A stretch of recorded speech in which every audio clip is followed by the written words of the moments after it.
రేవంత్ రెడ్డి తుగ్లక్ నిర్ణయాల వల్ల, రేవంత్ రెడ్డి చేసిన పిచ్చి పనుల వల్ల ఈ రాష్ట్రానికి 600 కోట్ల రూపాయల నష్టం జరిగింది.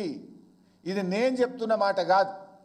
2022లో రాష్ట్ర ప్రభుత్వం మొట్టమొదటిసారిగా ఫార్ములా ఈ కార్ రేసింగ్ను హైదరాబాద్లో జరిపితే ప్రపంచ ప్రఖ్యాతిగాంచిన నెల్సన్ అనే సంస్థ, ఇది ఇప్పుడు ఇచ్చినది కాదు, అప్పుడే 2022లో ఈ కార్ రేసింగ్ జరిగిన తర్వాత ఎంత లాభం ఈ రాష్ట్రానికి జరిగిందని ఈ నెల్సన్ అనే సంస్థ ఇచ్చినటువంటి రిపోర్టు మీ ముందు ఉంచుతున్నాను.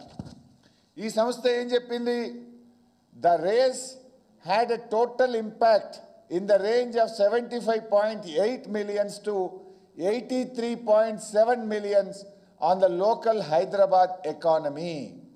అంటే దాదాపు 600 కోట్ల రూపాయలు హైదరాబాద్కు మేలు జరిగింది. హైదరాబాద్కు ఈ కార్ రేసింగ్ జరపడం వల్ల 600 కోట్ల రూపాయలు మన ఎకానమీకి లాభం జరిగింది అని ఇది బీఆర్ఎస్ ప్రభుత్వమో మేం చెప్తున్నది కాదు. నెల్సన్ అనే ప్రపంచ ప్రఖ్యాతిగాంచినటువంటి సంస్థ తన రిపోర్ట్లో ఆ రోజే చెప్పింది. అంటే రేవంత్ రెడ్డి గారు చెప్పింది శుద్ధ అబద్ధం. ఈ రాష్ట్రానికి 600 కోట్ల నష్టం చేసింది రేవంత్ రెడ్డి. ఈ